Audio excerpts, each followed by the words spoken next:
Well, hello my friends, it's Shawn Petite and welcome back to my YouTube channel. Look at this cutie we're creating today. Here are the supplies that we'll be using and the stencils that we'll be using for today's project. So I'm starting in my handmade journal and I'm just giving it a good coat of gesso. I'm not starting with paper, which is very unusual for me, but I'm just going for it and I'm showing up, which is the theme for this Sunday inspiration and for this page. I'm just gonna get going and just start. I kind of had a thought and a plan and I had my quote and that was about it. So I'm just getting that gesso down and kind of activating, kind of the juices flowing and that kind of thing. So just gonna get my gesso down, Liquitex gesso. This is the vintage pattern, one of the vintage pattern stencils. It's one of the new ones in the shop.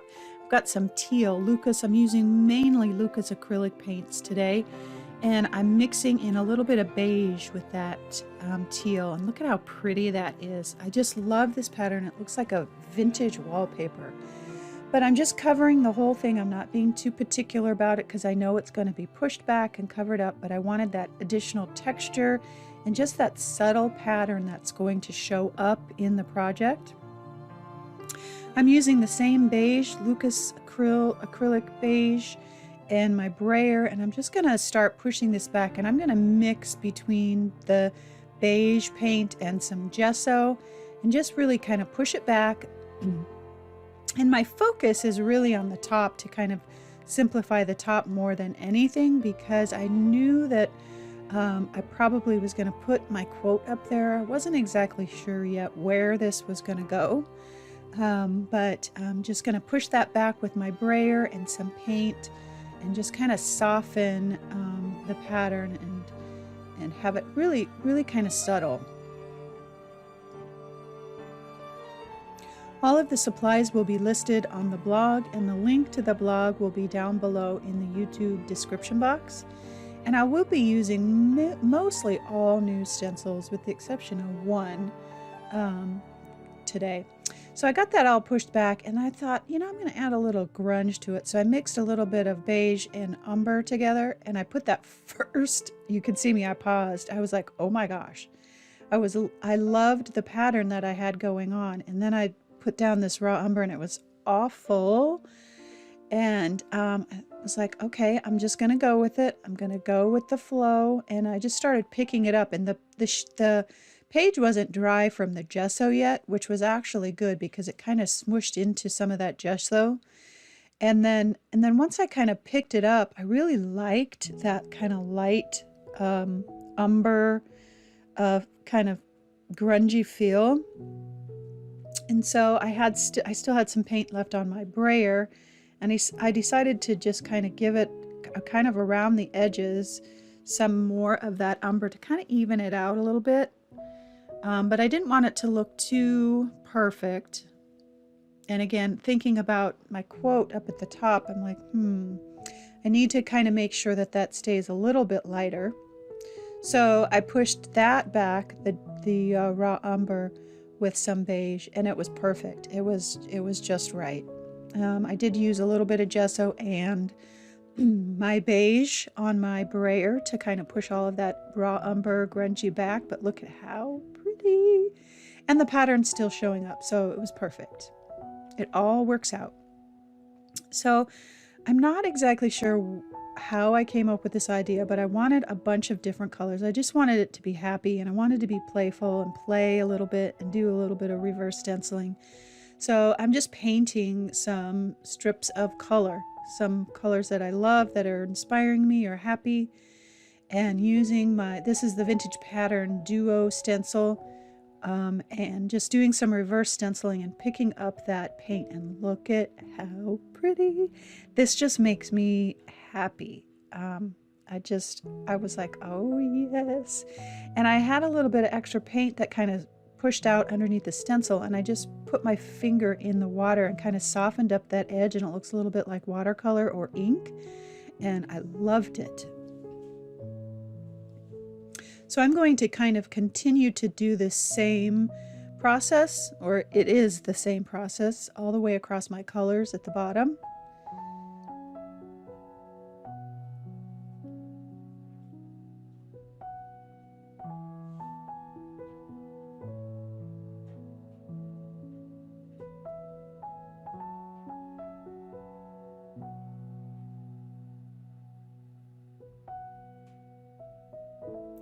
And this is the Vintage Duo Stencil 2, I believe. There I have 1 and 2. And I just positively love the look of the reverse stenciling in these colors. I think these colors are so fun, bright and happy.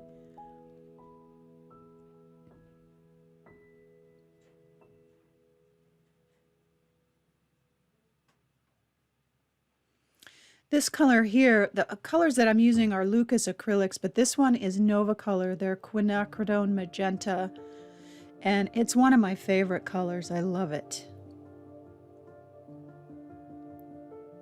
And I am just kind of softening the hard edges with my finger and water too all along the way.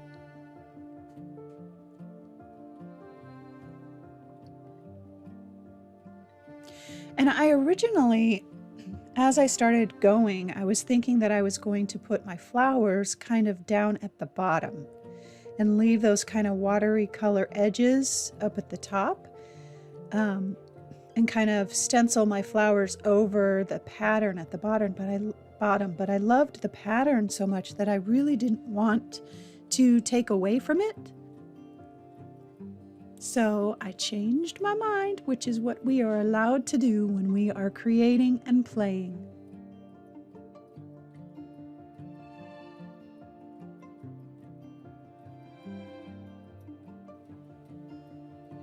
So you can see I'm kind of paying attention to those kind of soft lines, thinking that they were going to stay and show up, but they added great color for underneath the stenciling. And then I thought, I just really don't want to take away from all that wonderful pattern. And then I thought, oh, I could add some meaning with my words and collage too, to that kind of vertical line. So this is the Bouquet of Flowers stencil. And this is a great stencil because it's got all different sizes and shapes, perfect for bouquets or, for anything really. But just taking some of my colors and mixing them together. I'm kind of making my own colors as I go.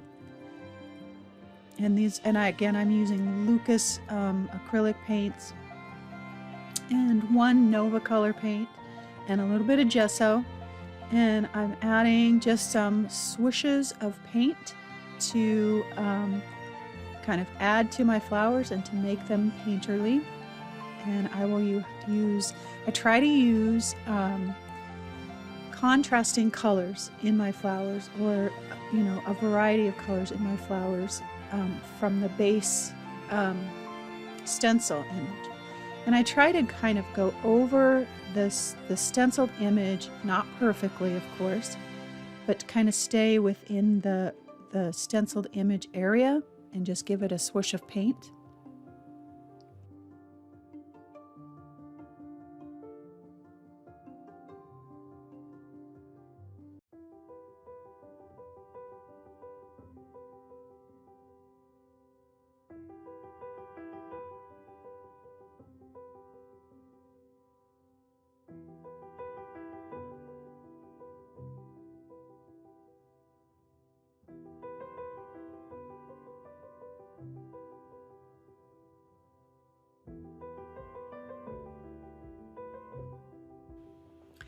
I've got some Arteza green out here, and this is one of my favorite greens. It's one of their it's Arteza's craft paint in their vintage colors, and the colors of these are really great, but this green is just my favorite. And I'm just kind of quickly, real loosely, my paint is kind of watered down, and just adding some leaves.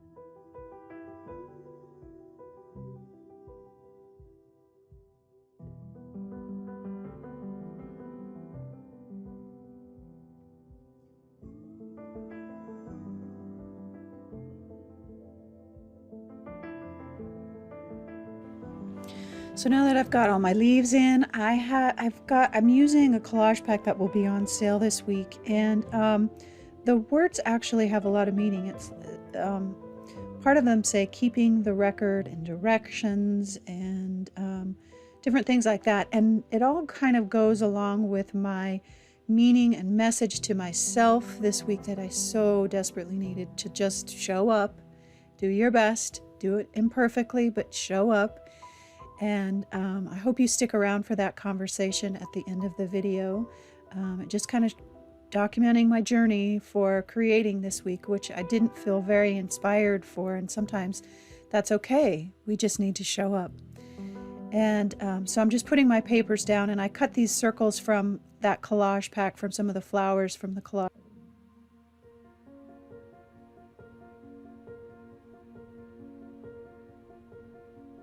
This is a napkin, a cocktail napkin, but it's one of my favorite patterns.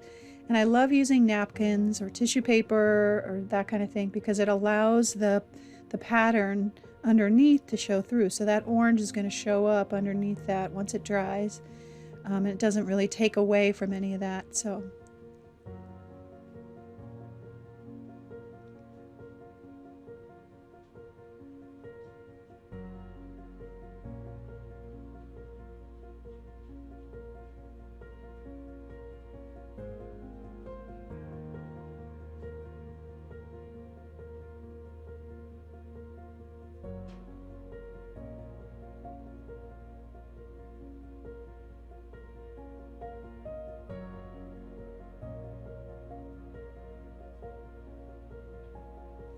and this is just a piece of tissue paper, like for gift wrapping, that's got gold dots on it, and I love it. It's just this fun pop of unexpected happiness.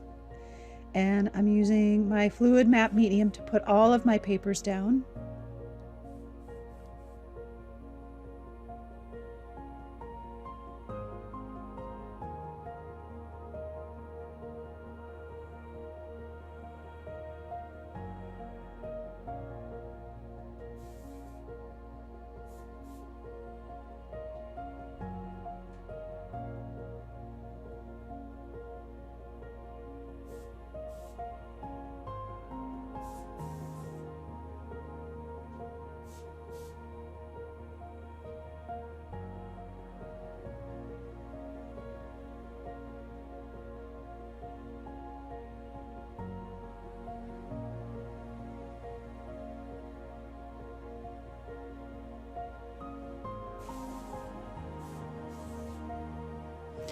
So now that all of the papers are dry, I'm coming back in with my Arteza soft pastels, and I'm just doing basically the same thing that I did with my paintbrush.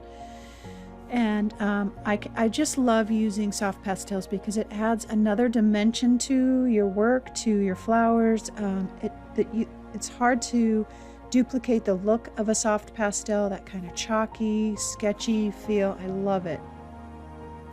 Plus, it's a no-risk way to add color when you're unsure, because if you don't like what you've done, you can just wipe it right up. Make sure to seal your project with a fixative so that your pastels will stay in place.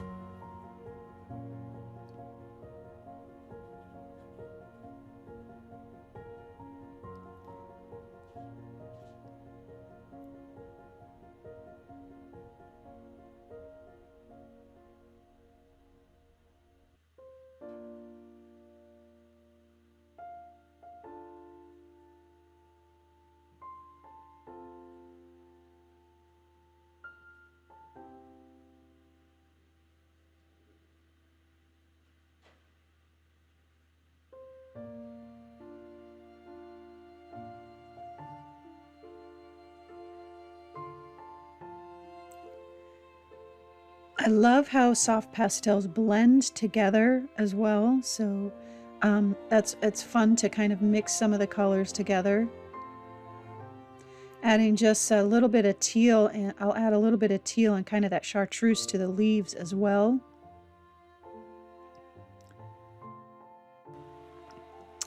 I'm going to start circling my dots and my leaves and my flowers, my charcoal pencil, and that's really to kind of bring out all of the pattern, to bring out the circles, to add my detail and my shading. and just some interest. Adding just a few more white dots with some gesso.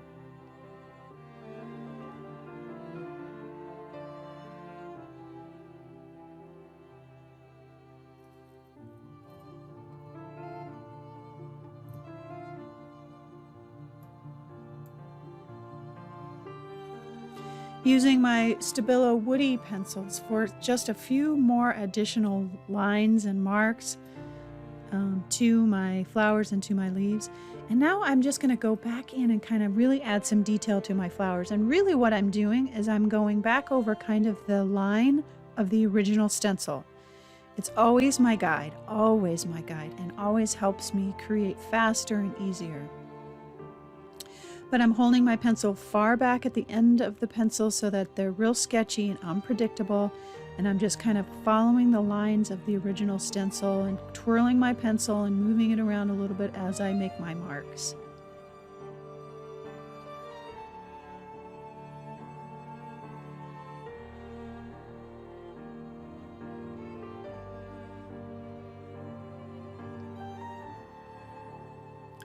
So I hope you stick around for the conversation at the end. It's a good one about showing up and what it meant for me this week and how I needed to tell myself that a lot this week. And again, all of the supplies will be listed on the blog, and the link to the blog will be down below in the YouTube description box.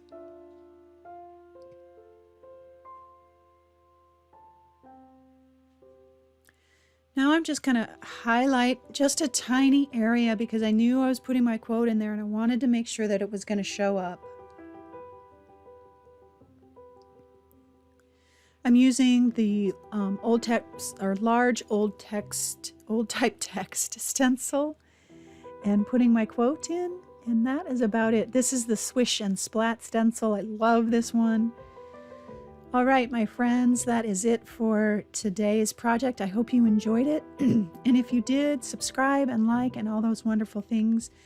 And I will see you next week.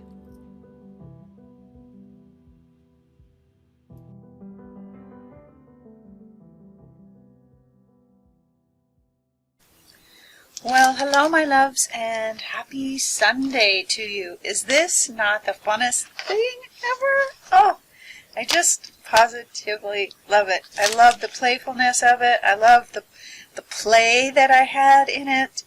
I just had so much fun. So let's see. The collage pack that I used, the keeping record and the words in here. Then I used some of the flower images from this collage pack for my circles and my collage circles, and some of the other papers from the collage pack. That will be on sale this week. And that's really all I have for what, I'm trying to think if there's anything. I mean, new stencils are out. New workshop is out. I played with a bunch of, actually I think they were all new stencils with the exception of the Keep Showing Up, the big or old type text large stencil. So yeah, that's it for this week's adventures. So this piece came about because I was journaling. I was like kind of doing a bit of a brain dump. It's been a busy week with new workshop, new stencil release. It's just been super busy. And as I was preparing for Sunday, and I always kind of have this quiet time as I reflect and I get my inspiration and I go through my journal writing and all the things that leads me to Sunday. And I just felt pretty void of inspiration. I had done a lot of videos last week for the stencil release, and so I had just been creating day after day. And I was kind of writing, and I always do this. I'm writing out what I need, and just as soon as I start writing, things and inspiration and all that kind of comes, and I can kind of gather my quote and all that stuff. But as I was writing, I was just kind of writing what I needed, and I wasn't really feeling anything inspirational. In fact, as I was writing, I kept thinking of things that I needed to do, so I'd write like a few, like, journaling my thoughts, and then I'd be like, clean the bathroom. um, all these random thoughts that, I think we all go through that, where we just have so much going on that sometimes it's hard to find inspiration to create. It's just hard to find inspiration for a lot of things. And I just stopped and I just started writing, just like not even sentences, but just words. And I wrote, keep showing up. And it just like, as soon as I wrote that, I was like, that's really all I need to do. In so many things, is to just show up. Show up in my life as I am, who I am, whether I'm tired or restless or whatever, I just show up. Kind of like with creating, I needed to show up to my journal and start painting. No matter how I was really feeling about it, I just needed to show up, because what happens when you decide to show up instead of shrink back or disengage, which I am really good at, when I show up, whether it be in art or in my marriage or in relationships or with my kids or with my business, I choose to show up. Something changes. Things happen. I'm still me. I might still be tired. I might still be distracted. I might still have a running list of all the things that I need to do. But I show up. And that determination, that devotion to the thing, whatever it is, your spouse, your mate, your kids, whatever, when you show up as you are and do the very best that you can in the moment with what you have, even if you're tired or whatever, you can show up tired. It's okay. We don't have to show up perfectly. And I think sometimes I forget that, and I think maybe you might forget that we don't have to show up perfectly in all our things. We can show up. I can show up here in my art journal and not have a plan and just show up and do the thing. And look what happens. Look at how this is just amazing. And I can show up in my relationship with my spouse or my mate imperfectly and tired, and maybe there's things that we need to talk about, but I show up. And it changes things. And so as I started pondering through this showing up, I'm like, I just need to show up to my journal. That's the first step that I'm going to do, is just get it out and show up. Imperfectly, tired, distracted, I'm going to show up. And as soon as I do, and as soon as I start engaging in whatever it is that I need to do, my focus becomes more clear the more I show up. So, simple, quick inspiration this week, my friends. Show up. Show up just as you are. Be who you are. Be okay with showing up imperfectly. We don't have to do it all perfectly. Just show up, engage, and keep going, and your focus becomes more intense. And some of that distraction will go away, and things will get clearer. But show up. Show up for you. Show up for you, for your family, for your art, for your work, for whatever. Show up for you, though, just as you are. That's it. That's all I got this week. I showed up, and I'm so glad that I did, because I learned so many things. I got some really great focus on a couple of things. I got to play. I got to let go, and my vision and my focus became very clear as I got going. And so I showed up imperfectly. And that's all we can do. And we need to be grateful for that. Grateful. Because I'll tell you what, a lot of people don't show up. And you'll be 10 times more grateful and happy and further along and all the things if you just show up. All right, my friends, I hope your Sunday is restful and peaceful, and that you show up to your life. You show up for for the things that are important to you. You show up for you. And I hope that you always, always know that you are loved.